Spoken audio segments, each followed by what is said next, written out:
The chandeliers in the Langston estate glittered like a galaxy trapped indoors, but beneath their golden light, the air was cold, heavy with the kind of tension only one person could create, Claudia Langston.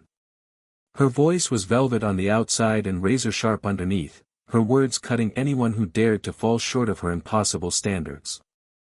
For years, every maid, chef, and driver had learned to survive by staying invisible, their eyes lowered, their hearts shielded.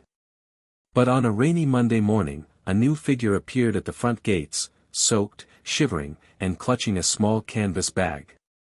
Her name was Maria Torres, a 24-year-old who had just arrived from a small town miles away, carrying only the dream of sending money home to her younger brother so he could finish school.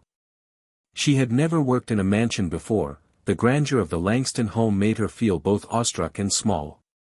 Still, she promised herself she would work hard, keep her head down, and stay out of trouble. Trouble, however, had a way of finding people like Maria. Her first day began with Claudia's inspection. Claudia swept into the kitchen wearing a silk robe and diamonds the size of grapes, her perfume arriving before she did. She glanced at Maria, her lips curving into a faint smirk. "We've had many maids," she said slowly, "but very few last here. I hope you're not as clumsy or soft-hearted as the rest." Maria simply nodded, unsure if speaking would help or harm.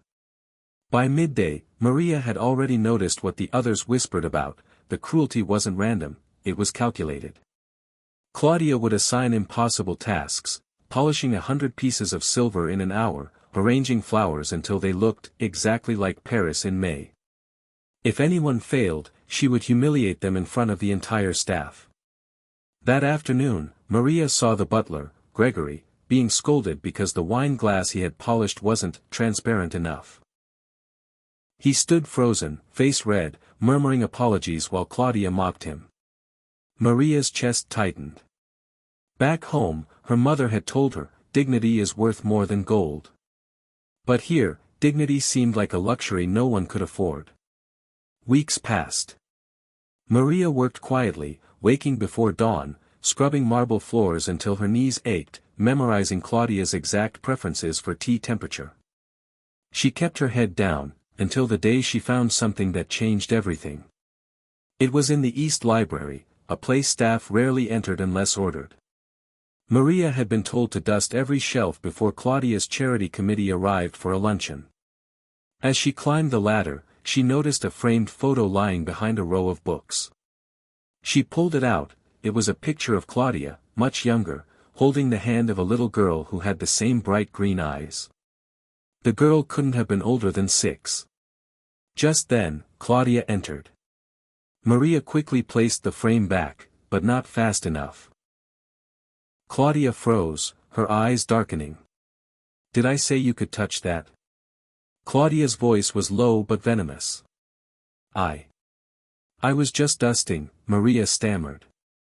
For a moment, Claudia looked like she might unleash her usual storm of insults, but then her gaze flickered to the photo, and something in her face changed. It was gone in a heartbeat, replaced by cold steel. "Get out," she ordered. "And don't ever go through my things again." That night, Maria asked Gregory about the girl in the picture. He sighed, shaking his head. "No one talks about her. All I know is, Claudia wasn't always like this." The next morning, the house buzzed with preparations for an extravagant charity gala. Maria was assigned to serve champagne to the elite guests, each dressed in gowns and tuxedos worth more than she made in a year. Claudia floated among them like royalty, her smile sweet but her words laced with quiet condescension. Everything went smoothly until a young caterer, barely 16, tripped and spilled a tray of hors d'oeuvres onto the floor. The music didn't stop, but the laughter did. Claudia's eyes locked on the boy, and her voice carried across the room. "Do you even understand the meaning of competence? Or are you here for comic relief?" The boy's face burned. He muttered an apology and began to pick up the scattered food with his bare hands. Something inside Maria snapped. She stepped forward, her voice calm but steady. "He's doing his best, ma'am. It was an accident." The room went silent. The other staff froze. No one, spoke to Claudia that way. Claudia turned slowly toward Maria, her eyes narrowing. Excuse me.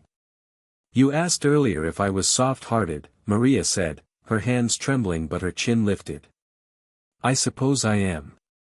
But kindness is not weakness. If we're hosting a charity gala, shouldn't charity begin here? Gasps rippled through the guests. For a heartbeat, Claudia simply stared at her, as though calculating how to crush this insolence. But then, unexpectedly, Claudia laughed, not her usual sharp, mocking laugh, but something softer, almost incredulous. Interesting, she murmured, before turning away. The rest of the evening passed without further incident, but the next morning, something shifted. Claudia called Maria to her private study. Maria braced herself for the inevitable dismissal. Instead, Claudia poured her a cup of tea. You remind me of someone, Claudia began quietly. My daughter. She used to stand up for people the same way you did last night. Her voice faltered, just slightly. She died 10 years ago. After that, I suppose I made sure no one could get close enough to hurt me again. Maria's eyes softened. I'm sorry for your loss. Claudia looked at her for a long moment. You embarrassed me last night, she said. And, perhaps I needed it. She set the cup down. You'll stay.